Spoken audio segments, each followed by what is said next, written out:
ilang beses na hanggang ngayon, hindi mo pa rin ako tinatantanan. Hanggang ngayon, hindi mo pa rin tinatantanan ng asawa ko. Nagpa-text-text ka pa? Ang kapal na mukha mo! Huwag mo ako ng parang sinagraan. Ikaw yung nag-text sa akin, di ba? Di ba? Kaya alam ko, ikaw rin yung gumagawa ng paraan para makalapit ka sa asawa ko. Gusto ko talagang gulo? Sige, bibigay ko. Sige. Di ba? Hindi ako makikipagsundan ko. Kaya umuwi ka lang sa boring mong bahay. Baka di mo alam, boring ka. Kaya naghanap ng excitement sa iba si Adrian. Bakit ka ba nandito? Hindi mo ba nila matanggap na naging akin na si Adrian? Akin na si Adrian, akin lang siya. Walang sa'yo, Nicole! Akin lang ang asawa ko! Mahal ka? Bakit ka niloko? May pamilya ka? Bakit ka niloko? Sa'yo siya? Bakit siya napunta sa akin? Ako ang ilusyonada. Pinili ko lang yung ganito ng tama. Pinili ako noon kahit mali. Kaya mas mahal ako ni Adrian kaysa sa'yo. Walang hiya ko, babae ka, malandi ka! Halika nga dito, malandi ka, babae ka! Malandi ka! Buntis ako! Buntis ako!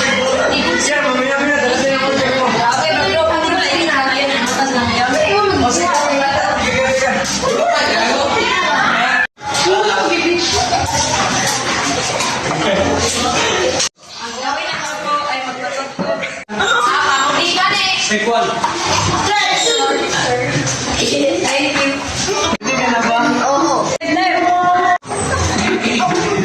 Excuse me, Mr. Sharon.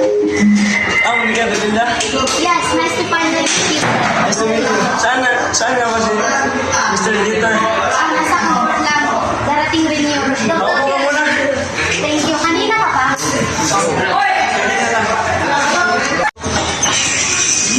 Sino to, Editor?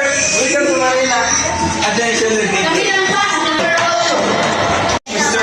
Editor. This is my creative director, Mr.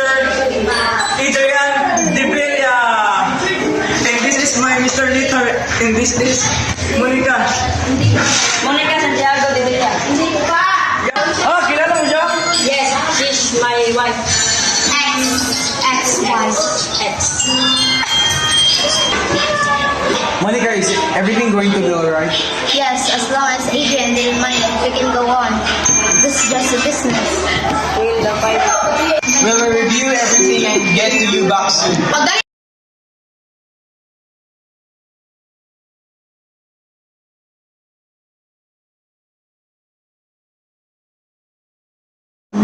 alam ko marami kang gustong sabihin. Marami ka rin gustong tanong. Kaya sige, you deserve it. Yes, I deserve your explanation dahil nalayo mo sa akin ang anak. I'm sorry. Ano babalik yung taon na nawala ako bilang kanilang ama. Adrian, marami nang nangyari. Marami rin akong kailangan gawin para sa mga anak ko.